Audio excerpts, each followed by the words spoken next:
15-minute city.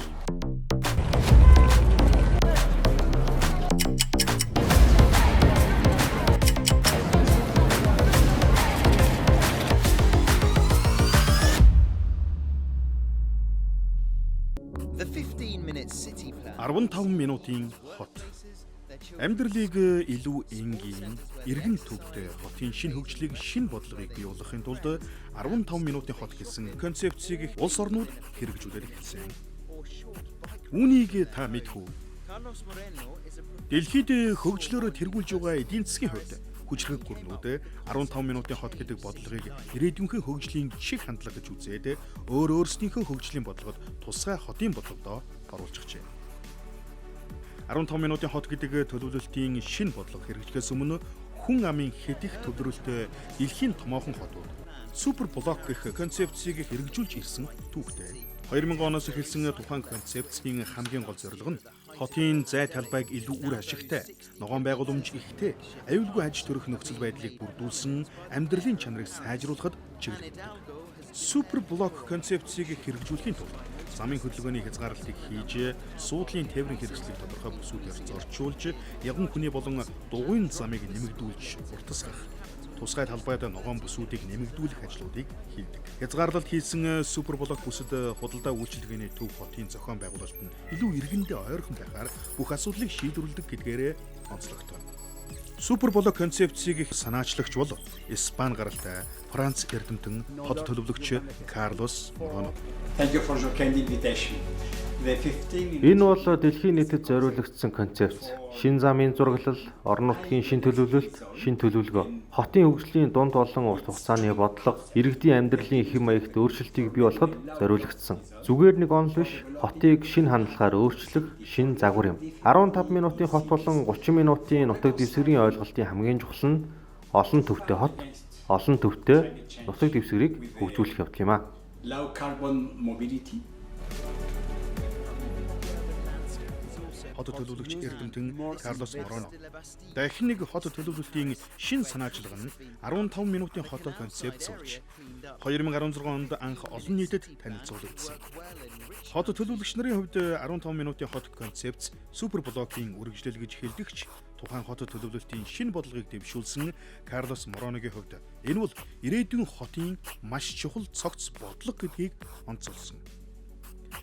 2016 онд Карлос Мороногийн дэвшүүлсэн 15 минутын хот гэдэг концепц сар тахлын жилүүд болох 2020 оноос эхлэн дэлхийн томоохон хотын удирдлагууд болон засгийн газрууд анхаарч эхэлсэн.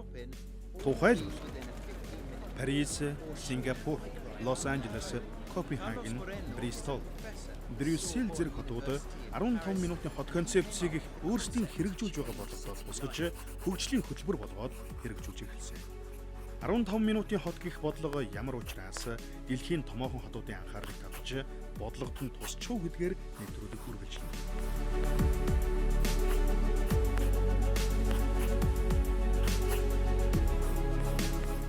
Нэгдүгээр, машин замаар хүмүүсийг хашсан хотыг байгуулах бус хүмүүсээ тойруулан хот байгуулах. Хоёрдугаар, хотын метр квадрат талбай бүр хэрэглэг хангасан олон төрлийн үзүүрийг үйлчилгээжээ. Гуравдугаар, хотын иргэдэн аюулгүй ажиллаж амьдралын чанарыг дэвшлүүлсэн орчныг бий болгох, зугаацах, тоглох, наадахад зориулагдсан байна. Маш энгийнээр бол ногоон байгууламж ихтэй, иргэд чөлөөт цагаа өнгөрүүлэх боломжийг бүрдүүлсэн, бүх төрийн болон хувийн хэвшлийн үйлчилгээг нь цогцоор шийдсэн хүн төвтэй хотыг байгуулах нь Карлос Мороногийн туйлын хүсэл гээд ойлгож болно. Энгийнээр тайлбарлах юм бол 15 минутын хугацаанд хүн амьдрах орчноос ажиллах орчинд орчигдоо хийж болох бүхэл ажлыг зохицуулах ийм л хотыг байгуулах явдал.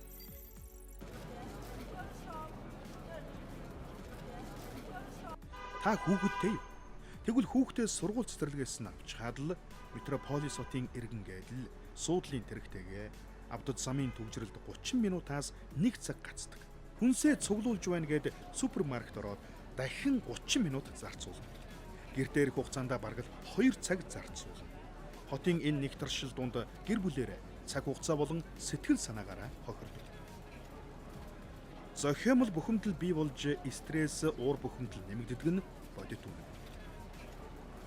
Өөр нэгэн жишээ.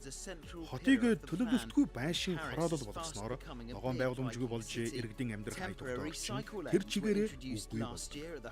Инженерийн шугам сүлжээ, цахилгаан дулааны их усүрийн хомсдол ордог нийтлэг жишээнүүд бий. Энэ мэт асуудлуудыг цогцоор нь шийдэх нь 15 минутын хот төлөвлөлтийн үндсэн зорилго. Та гэрээсээ гарлаа. 15 минутын зайд асуудлуудаа шийдээд ажилдаа очлоо. Энэ бол амьдралын чанарыг дэвшлүүлэх хамгийн боломжит хөлбөр гэдгийг ч 15 минутын хотыг төлөвлөж бодлогоо хэрэгжүүлж байгаа улс орнууд онцолж байгаа. Гэр бүлтэйгээ цагийг бүр бүтээлтэй өнгөрүүлэх боломжийг олгохороо 15 минутын хот концепцийг их ирээдүйн хот төлөвлөлтийн хамгийн зөв шийдэл гэдгээр инженеруудын дунд хүлээн зөвшөөрөгдөд эхэлсэн. 15 минутын хот концепцийн давуу тал. Метрополис гэж 1 сая хүн суурьсан их хотыг нэрлэдэг. 2023 оны байдлаараа дэлхийн хүн амын 55% нь хотод амьдарч байгаа гэсэн албан ёсны судалгаа. Тэгэхээр энэ тоо ирэх 2050 он гэхэд 68% хүрнэ гэсэн тооцоо. 2019 оны сүүлээр дэлхийн нийтийг нөмөрсөн сар дахал COVID-19-ийн дараа дэлхийн томоохон хотуудын иргэд уламжлалт амьдралын хэвшил зан үйлээ өөрчлөөд эхэлсэн. Энэ ч утгаар 15 минутын хотыг бий болгох боломжийг дэлхийн томоохон метрополис гэж нэрлэгддэг хотууд хэрэгжүүлээд эхэлсэн. Суудлын тээврийн хэрэгслийг хэрэглээнээс аль болох шахах, хүлэмжийн хийг бууруулах нь 15 минутын хот концепцийн агуулга юм. Тэгэхээр 15 минутын хотын бүсчлэлд амьдарч байгаа иргэд ундаг дугуй болон скутерээр улааны удирдалд тээврийн асуудлаа бүрэн шийдэх боломжтой. Тухайн бүсэд жижиг дунд үйлдвэрлэл хөгжих боломжтой гэдгээс гадна өрхийн үйлдвэрлэлч илүүтэй хөгжиж хотын иргэн өөрөө өөртөө ажлын байрыг бий болгох шинэ боломжууд бий болно. Харин нарийн мэрэгжлийн болон тусгай мэрэгжлийн хүмүүсийн хувьд өндөр цалин хөлстэй ажлын байруудад ажиллаж хөдөлмөрлөх сонголтууд нь нээлттэй хэмээрээ үлдэнэ. Хамгийн чухал асуудал нь нийгмээс шалтгаалan стрессгүйгээр хотын иргэд амьдрах боломжтой хүн төвтэй хотын бодлого гэд ойлгочих болно. Товчхондоо тухайн хотын иргэдийн амьдралын чанар илтэд дээшлэх боломж бүрдэх юм. Өөр нэг маш чухал асуудал бол хүлэмжийн хийг бууруулж байгаль дээлтэй хотыг бий болгох гол зорилгыг 15 минутын хот концепц нь өөртөө агуулж байгаа.